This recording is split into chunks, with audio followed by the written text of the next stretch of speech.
Atölye Masal YouTube kanalından herkese merhabalar. Bugün sizlerle çok keyifli, çok şık duracak süsler çalışıyoruz. İsterseniz çanta charmı yapın, isterseniz anahtarlıklarınızı renklendirin, isterseniz minik parçaları ayrı aksesuarlar, küpeler, kolyeler olarak değerlendirin. Tamamen sizin hayal gücünüzde kalacak şekilde kullanabileceğiniz mini mini parçalar öreceğiz. Balkabağı, mantar ve çiçek detaylarını tüm ayrıntılarıyla size anlatıyor olacağım. Çok az ip kullanarak bu minik şıklıkları siz de örebilirsiniz. İp olarak ince kalınlıkta amigurumiye uygun pamuklu ip kullandım. 2 numara tığ kullandım ve gördüğünüz anahtarlık aparatlarını kullandım. Ben 2 anahtarlık aparatından zincirleri alarak bir tane çalıştım. Sizler her biri için bir anahtarlık kullanarak farklı aksesuarlar olarak da değerlendirebilirsiniz isterseniz. Yine temel kolay teknikleri kullanarak yapacağımız bir anahtarlık çeşidi olacak. İster çocuklar, ister gençler, ister yetişkinler zevk alarak tercih edebilirsiniz. Daha önce çalışmış olduğum diğer modeli de şöyle şuraya ekleyeceğim. Ayıcık, elma ve kalem detayı çalışmıştık. Onları da yine bu şekilde üçlü kombinde yapabilirsiniz. Ayıcık elmayı ikili olarak da yapabilirsiniz. Tamamen dediğim gibi sizin tercihinize kalmış bir durum. Tarife geçmeden önce hala kanalıma abone değilseniz ücretsiz abone olmayı, katıl butonundan da üye olarak ayrıcalıklardan yararlanmayı unutmayın. Hazırsanız o halde hadi gelin tarifine geçelim. Şimdi balkabağı yapımı için sihirli halka yaparak başlıyorum. Bunun için şöyle çaprazı gördüm. Tığımla ip alıyorum ve kilitliyorum. Sihirli halkamın içerisine 1, 2, 3, 4, 5 ve 6 adet sık iğne dolduruyorum. Halkamı şöyle çekiyorum, sıkıştırıyorum ve kapatıyorum. Şimdi bir üst sıradan devam edeceğiz. İlk sık iğnemi şöyle tığımın kancasıyla açıyorum ve oradan bir ilmek alarak başlayacağım. İpimi de arada yürütüyorum. Şimdi bir sık iğne örüyorum. Aynı yere, aynı ilmeğin içerisine bir sık iğne daha örüyorum. Bir yanındakine yine aynı 2 sık iğne örüyorum ve her birine 2 sık iğne yaparak 6 olan sayımızı 12'ye çıkartıyoruz. Hemen şimdi diğerlerini de tamamlayalım.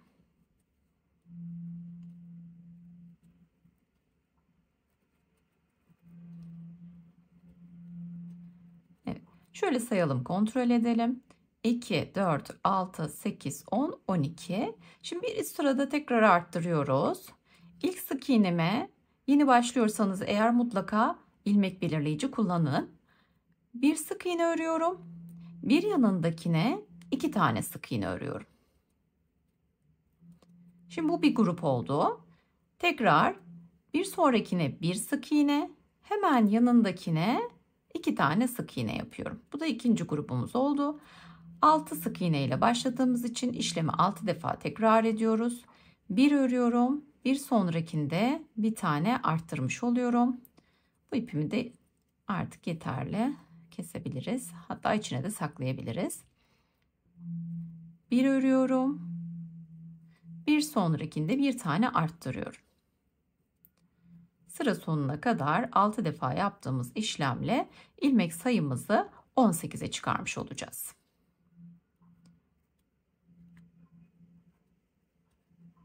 Şimdi sayarak kontrol edelim. 2, 4, 6, 8, 10, 12, 14, 16 ve 18. Şimdi arttırma yapmıyorum.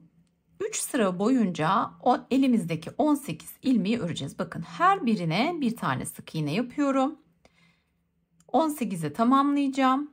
Her sırada 18'e tamamlayacağım.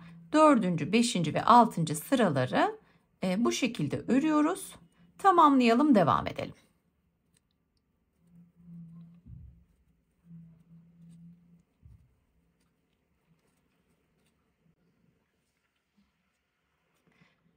Şimdi bu sırada da arttırma yapacağız yine. Örgüyü genişleteceğiz biraz. 1, 2 tane örüyorum.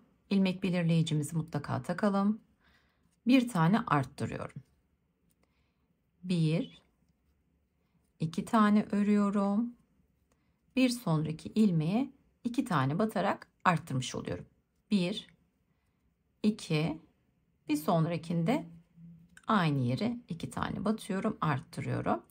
2 ör, 1 arttır yapacağız. Sıra boyunca bu işlemi tekrar ediyorum. Yine toplamda 6 defa arttırma yapmış olacağız. Yani altılı gruplar halinde çalışıyoruz. 18'de ilmek sayımız, onu da 24'e çıkarmış olacağız. Bu işlemi tamamladığımızda elimizde 24 adet sık iğnemiz olacak. 1, 2 tane örüp bir tane artırıyoruz. Bir sayalım. Bakın 2, 4, 6, 8, 10, 12, 14, 16, 18, 20, 22, 24 tamamlandı. Şimdi yine alt sırada yaptığımız gibi 3 sıra düz örmüştük. Yine aynı şekilde 3 sıra herhangi bir arttırma eksiltme yapmadan devam ediyoruz. Ardından nasıl toplayacağız ve kabak görüntüsünü nasıl vereceğiz, bal kabağı görüntüsünü nasıl vereceğiz onu göstereceğim. Tamamlayıp devam edelim.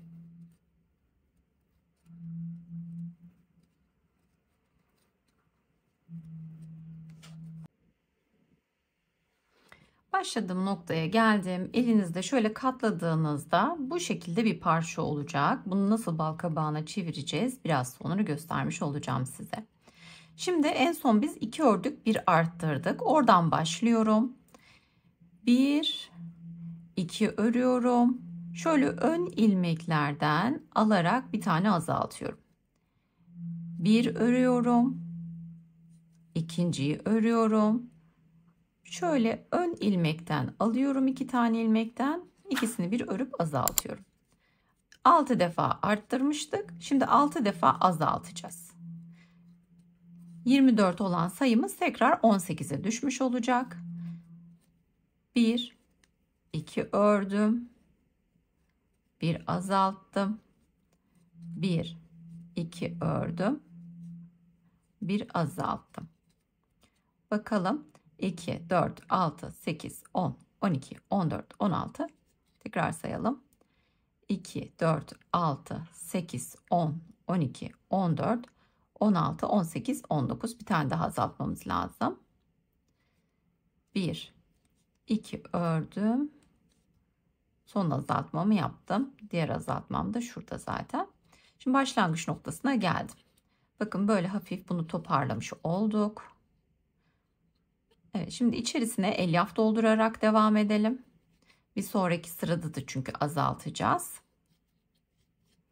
Şöyle dolduruyorum. Çok fazla sıkı doldurmayın. Hatta biraz alalım.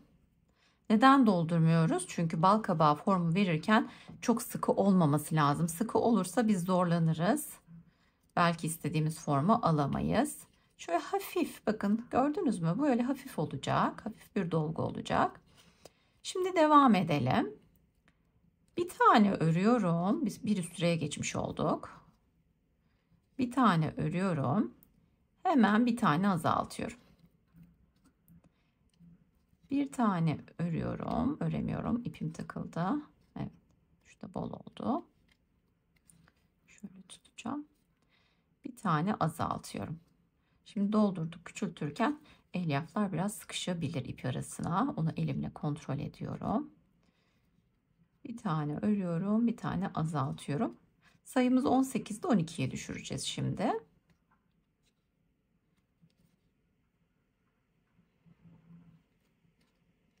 Başa kadar ilerliyorum aynı şekilde. Sayıyorum. 2, 4, 6, 8, 10, 12. Tamam. Elyafım da dediğim gibi az olacağı için doldurma yapmıyorum şu anda. Şimdi hepsini azaltıyorum. Arda arda azaltacağım. Bir tane azalttım. Bir yanındakinden alıyorum. Yani ikisini alıyorum, azaltıyorum. Şu azalttığınız yeri tekrar almayın. Sayılarınız yanlış olur. Bir sonraki ilmeğe geçin. Bakın şurası şaşırtıyor. Onu kontrol edin. 12 idi, 6 olacak. Şimdi tamamladım. Son ilmeğimi kapatmıyorum. Şöyle ben tığımdaki ilmekten geçiriyorum. Şöyle alıyorum, bir tane kilitliyorum, böyle bırakıyorum. Bakın şimdi ağzını iğneyle toplayacağız çünkü. Şöyle de uzunca bir ip keseceğim. Şimdi bal kabağı formunu nasıl vereceğiz onu göstereceğim. Şöyle ipinizi sıkıştırın. Bir tane iğne alıyorum.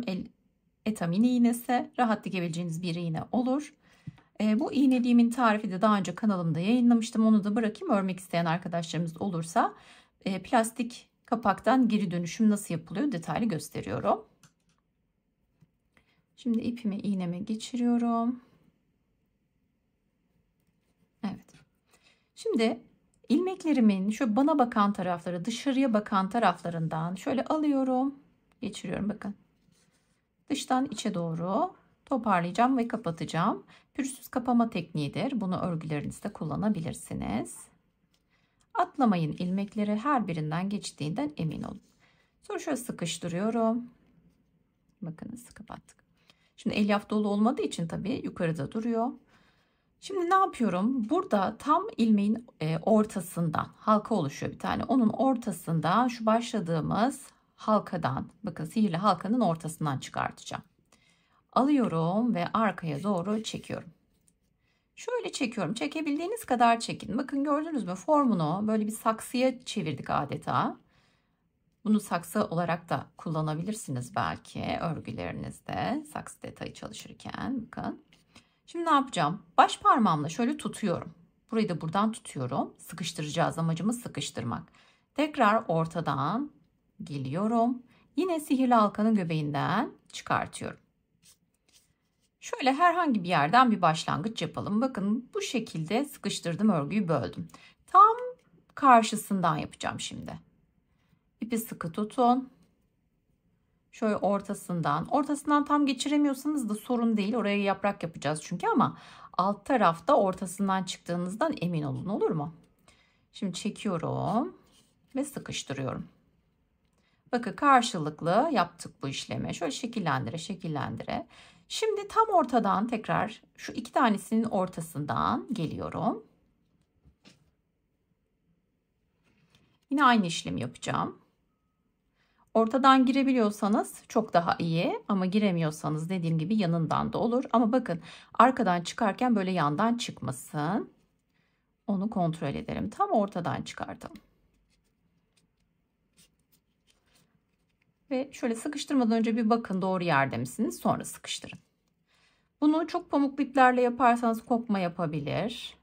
İsterseniz ipinizi kesin, eğer ipinizi kopmaya müsait bir ipse farklı bir iple içeriğiyle, daha dayanıklı bir ip içeriğiyle, aynı tonları olması önemli tabii. İpinizin rengini tutmasını da kontrol edin. Belki bir ton koyusu hoş da durabilir. Deneyebilirsiniz. Bakın şimdi 4'e böldük. Ben devam ediyorum. Şimdi bu aralardan da aynı işlemi yapacağım. Buradan yapacağım ve buradan yapacağım. Sonra yaprak kısmıyla devam edeceğiz. Bakın bu aradan alacağım ve aynı şekilde ortadan geçireceğim. Diğerlerini de yapacağım ve yaprak için örmeye devam edeceğiz.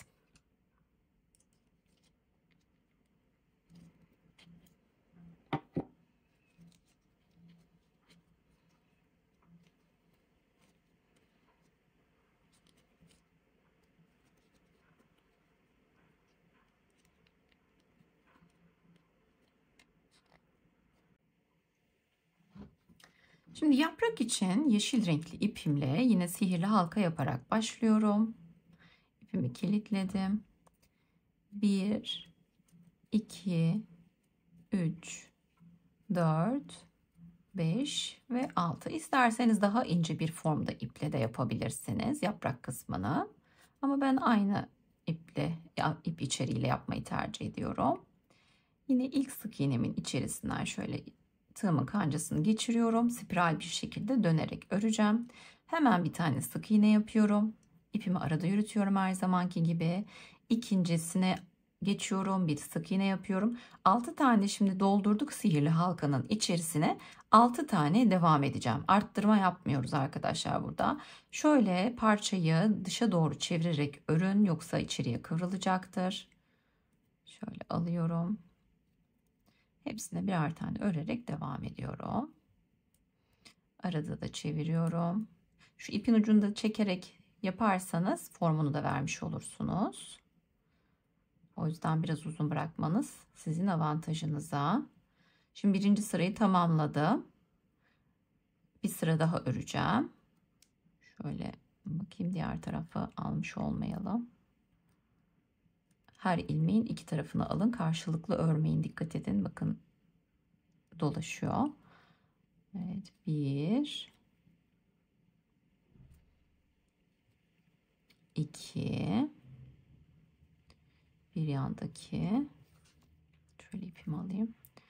3 4 5 ve 6. Şimdi bunu tamamladık. Toplamda 3 sıra oldu. Başladığımız sıra 1 2 3. Şimdi ilmeklerin bana bakan, dışarıya bakan tarafından örerek devam edeceğiz ve arttıracağız. Şimdi bakın, bana bakan tarafından alıyorum. Şöyle her iki tarafını almıyorum ilmeğin. Sadece bana bakan tarafını alacağım. Ve buraya aynı yere 2 tane sık iğne yapıyorum. Bir yanındakine geçiyorum. Aynı işlemi tekrar ediyorum. Bu işlemle bizim örgümüz dışarıya doğru genişleyecek. Tam da model için istediğimiz görüntüyü alacak. Şimdi 6 defa da bunu yapacağız. Dolayısıyla elimizde 12 tane sık iğne olmuş olacak. Bir bakalım. Şurada da var bir tane. 2, 4, 6, 8, 10, 12 tamamlamışız. Şu sonuncuyu da alıp ilmek kaydırmayla birleştirebiliriz. Bakın şimdi gördünüz mü? Etrafa doğru yayılan bir parça oldu elimizde. Şimdi tığımdan bu şekilde çıkaracağım. Sonuncusunda ilmek kaydırma yaptım. Şöyle çıkartıyorum. Biraz uzun kesiyorum. Dikiş yapacağım. Eğer yapıştırmak isterseniz kısa da kesebilirsiniz. Bakın şu ilmeğin içinden şimdi tığımdakini çektim, uzattım. Şöyle ipimi alıyorum. Arkaya doğru geçiriyorum. Sonra geri geliyorum. Bu ilmeğin alt tarafından ipimi alıyorum. Geri geçiriyorum. Şöyle birbirini devam eden bir döngüye sokmuş oluyorum. Pürüzsüz bir kapama yapmış oluyoruz. Daha önce de videolarımda, teknik videolarımda bu tekniği göstermiştim. Ama burada da görmüş olalım. Tekniklerle ilgili videolarımı da aşağıya bırakayım, açıklamalar kısmından izlemek isterseniz ulaşabilirsiniz. Şimdi şöyle cımbızla bunu içeriye alacağım. Kısa ucunu. Şöyle içeride bırakabilirim. Dikerken zorluk yaşamamak adına. Şimdi yine iğnemi alıyorum. Nasıl dikiş yapacağız onu göstereceğim. Bakın bu parçamız.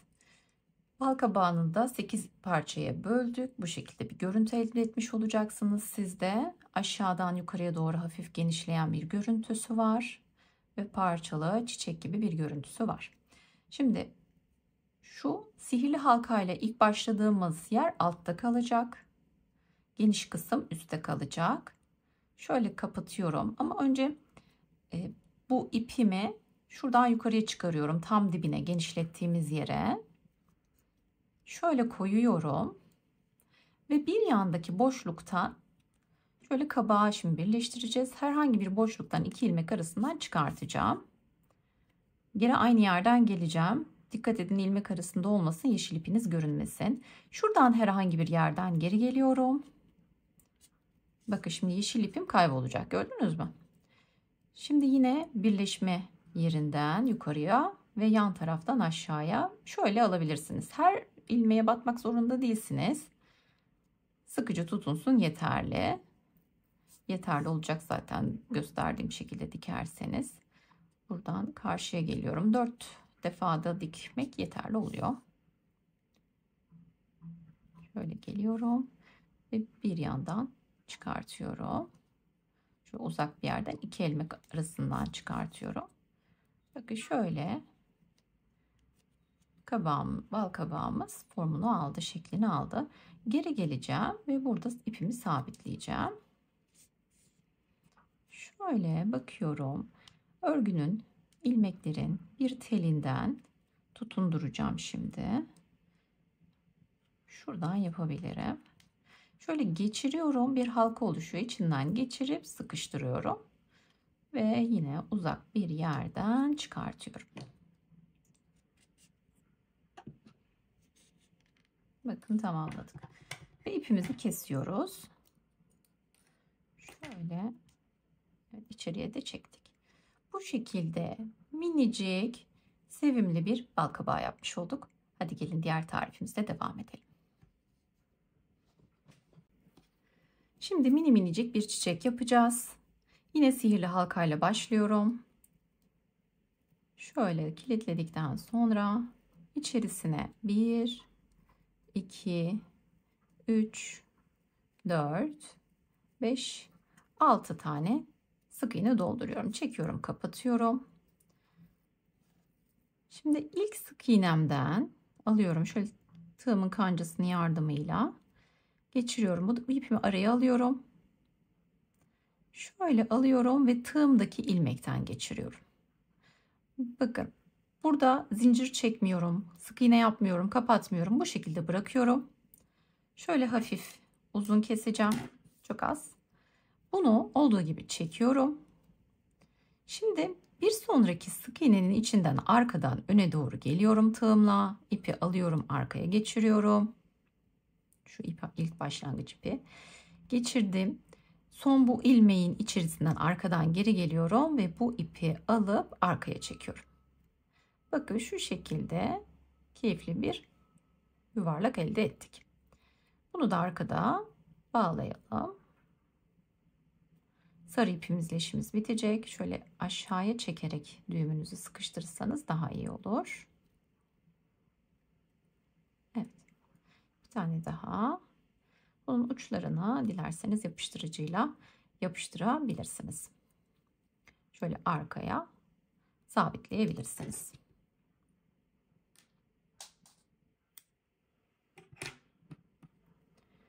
Şimdi bu parçanın üzerinden örmeye devam edeceğim.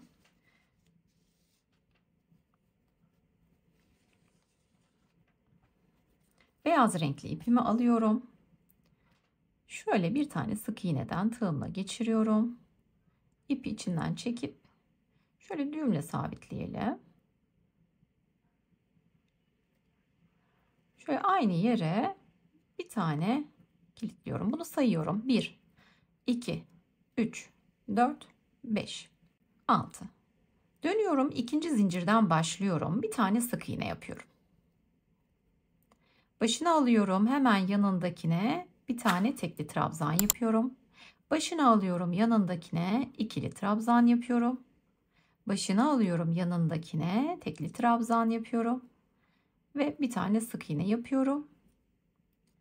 Şu son yaptığımızda da şöyle arasından alalım. İlmek kaydırma yapıyorum. Ve bir sonrakine atlıyorum. İlmek kaydırıyorum. Ve başlıyorum. 1, 2, 3, 4, 5, 6. Geri dönüyorum. İkinciden başlıyorum. Bir sık iğne. Bir tane yarım trabzan. Bir tane ikili trabzan. Bir tane yarım trabzan. Bir tane sık iğne. Şimdi bir sonraki ilmeğe alıyorum. Tığımdakinden geçirip ilmek kaydırmayla birleştiriyorum. 1, 2, 3, 4, 5, 6. Ve aynı şekilde bütün yaprakları tamamlıyorum. Başlangıç noktasına ilerliyorum. Ve bitirdiğimde nasıl olacak size göstereceğim.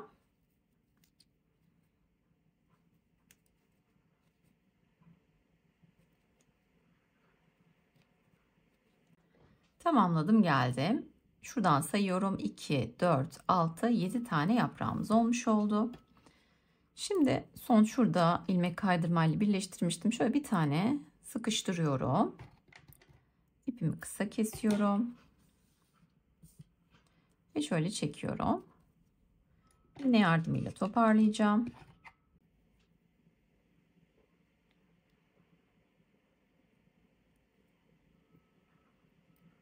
Evet.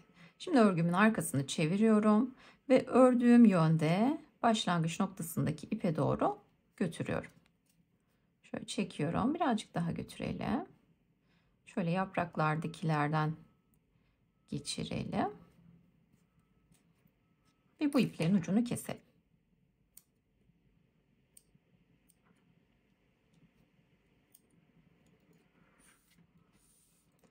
Ve tamamlamış olduk. Bu şekilde bir parça elde etmiş olacağız.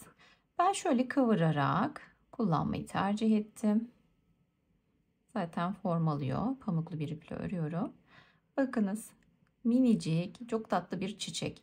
Bu çiçeği çok farklı amaçlarda kullanabilirsiniz. Şu an aklıma gelen mesela tişörtlerinize serpme şekilde bunları dikişle bile değil yapıştırarak kullanabilirsiniz. Tekstil yapıştırıcıları var. Onları tercih edebilirsiniz. Minik küpeler yapabilirsiniz. Küpe aparatları oluyor. Arkasına yapıştırıp direkt kulağınıza kullanabileceğiniz. Kolye yapabilirsiniz. Süslemelerinizde kullanabilirsiniz. Kapı süsleri yapabilirsiniz. Belki ilerleyen zamanlarda birlikte kapı süsleri de çalışırız. Takipte kalın, videolarımı aksesuarlar yapıyoruz ve yapmaya da devam edeceğiz. Kısa bir bilgilendirme olduktan sonra sizin de aklınıza gelen farklı fikirler varsa muhakkak yazın, değerlendirelim, birlikte yapalım, olur mu? Şimdi hadi gelin bir diğer modelimize geçelim. Şimdi mini mini mantarımızı çalışalım. Krem rengi bir ip kullanıyorum. Çiğ beyaz değil. Siz istediğiniz rengi tercih edebilirsiniz. Umarım zemin renginden görebilirsiniz. Şimdi sihirli halkamı yapıyorum yine. Sihirli halkamın içerisine 1, 2, 3, 4, 5, 6 tane sık iğne dolduruyorum. Çekiyorum, kapatıyorum. İlk sık iğnemin içerisinden başlayarak öreceğim. Şöyle geçiriyorum. İlk sık iğneme hemen bir tane yapıyorum. Bir yanındakine aynı yere 2 defa batıyorum. Bir sonrakine bir tane, bir sonrakine 2 tane batıyorum. Yani bir örüyorum, bir tane arttırıyorum. Sayımız 6 idi, 9'a çıkarttık. Sayıp kontrol edelim. 2, 4, 6, 8, 9. Şimdi 9'u koruyacağız. 3, 4 ve 5. sıraları 9 sık iğne öreceğim. 1, 2, 3, 4, 5, 6, 7, 8 ve 9. Bakın bir sırayı ördüm. Şimdi 2 sıra daha örüyorum. Örerken şöyle elimdeki parçayı dışarıya doğru kıvırıyorum. Şimdi 2 sıra daha öreyim, devam edelim.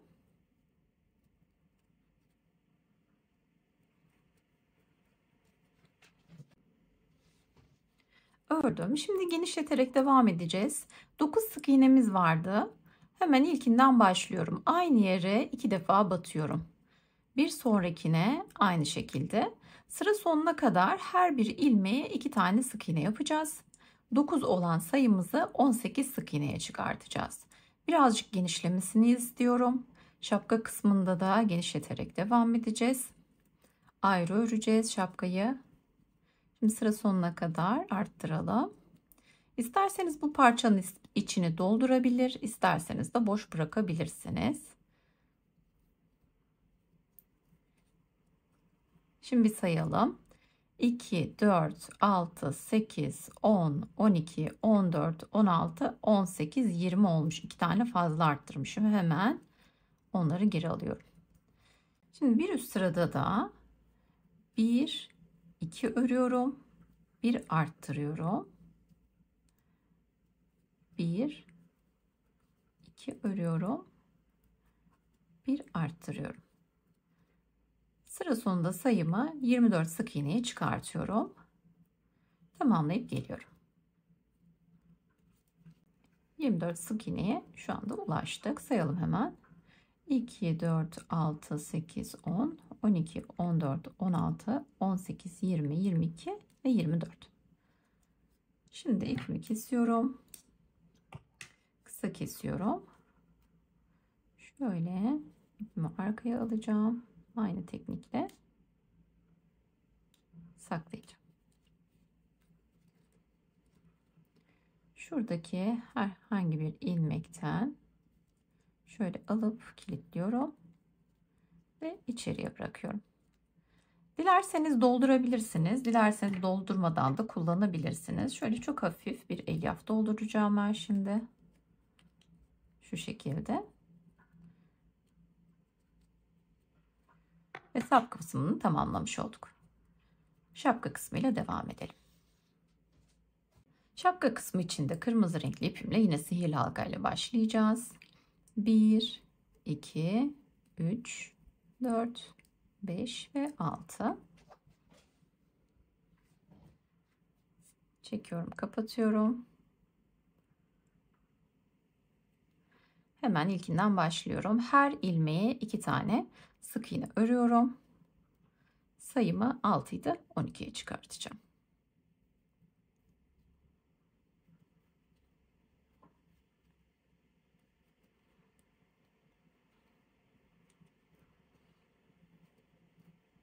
Tamamladım. Şimdi bir üst sıradayım. Bir örüyorum.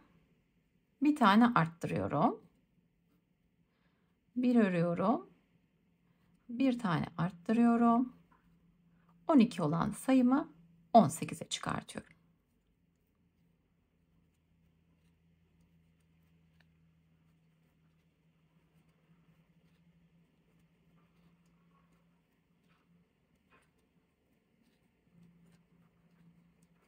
Tamamladım. Şimdi bir üst sıradayım. Bir örüyorum. İkinciyi örüyorum. Bir tane arttırıyorum.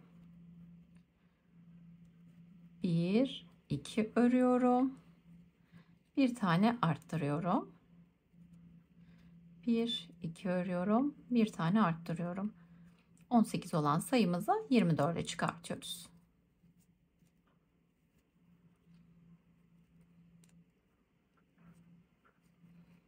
Bir sayalım. 2, 4, 6, 8, 10, 12, 14, 16, 18, 20, 21. 22. 23. ve 24. Şimdi herhangi bir işlem yapmadan 2 sıra boyunca 24 sık iğneyi öreceğiz ve ardından birleştirme ile devam edeceğiz.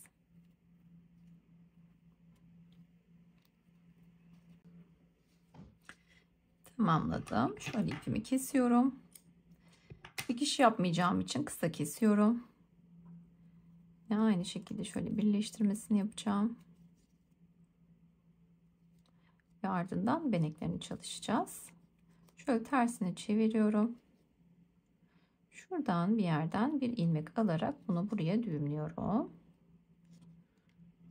Şöyle içeride kalabilir. Şöyle bir şapka elde etmiş olduk. Şimdi beyaz ipimle beneklerini çalışacağım.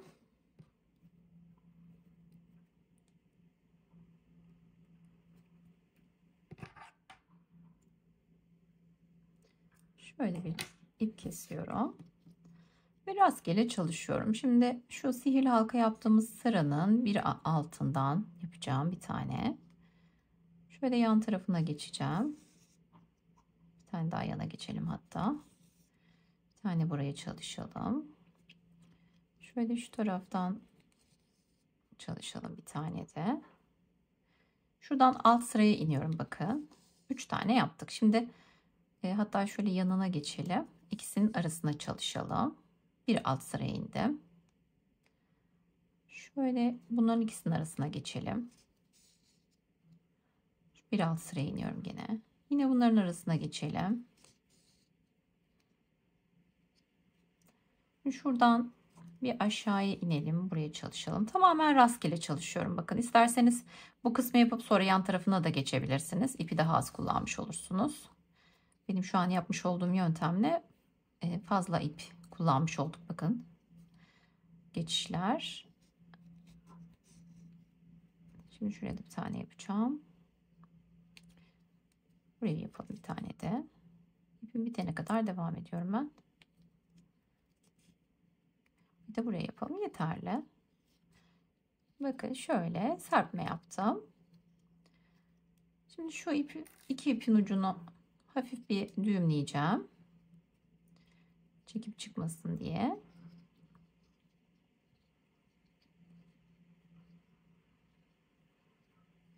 Ve bunları içeriye bırakıyorum. Şimdi şapkanın içerisine dolum yapmıyoruz. Şöyle örmüş olduğum sapı alıyorum. Bakın şu şekilde kapatacağım. Gördünüz mü? Çok şirin oldu. Minimal. Bunu sıcak silikonla ben yapıştıracağım. Buralarına sıcak silikon sürüyorum şimdi. Sürdüm ve şöyle kapatacağım dikkatlice. Şöyle her tarafının yapıştığından emin oluyorum.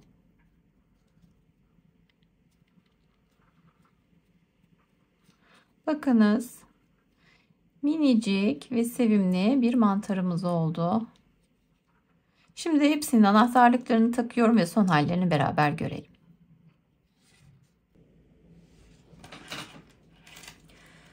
Evet, ördüm minik çiftlerimi ve şöyle anahtarlıkları taktım. Göstermiş olayım size de. 2 tane anahtarlıktan diğerini de zincirini alarak yaptım. Şöyle kıvırayalım. Birleşim yerini içine kıvırıyorum. Bakın zincirini aldım bu şekilde. Dilerseniz bu şekilde halkalar alıp zincirleri kendiniz de ayarlayabilirsiniz. Ben böyle üçlü kullanmayı tercih ettim. Birer birer anahtarlıkları da takarak da kullanabilirsiniz. Öyle de çok güzel duruyor. Ben üçlü versiyonu kullanmak istedim bu kez. Çok da güzel oldu. Çanta çarmı olarak çok güzel kullanılabilecek, çok şık bir model oldu. Anahtarlıklarınızı da rahatlıkla elinizde taşıyabileceğiniz, elinize şöyle hoş dolguyla dolduracak, çantanızda anahtarlıklarınızı rahatça bulabileceğiniz bir form aldı. Hepimizin ellerine sağlık. Bu şekildeki içeriklerime ulaşmak isterseniz kanalıma ücretsiz abone olmayı unutmayın. Hala abone değilseniz eğer, üye olarak da kanal ayrıcalıklarından yararlanabiliyorsunuz. Bildirimlerinizi açmayı unutmayın. Bir sonraki projede görüşmek üzere. Hoşça kalın.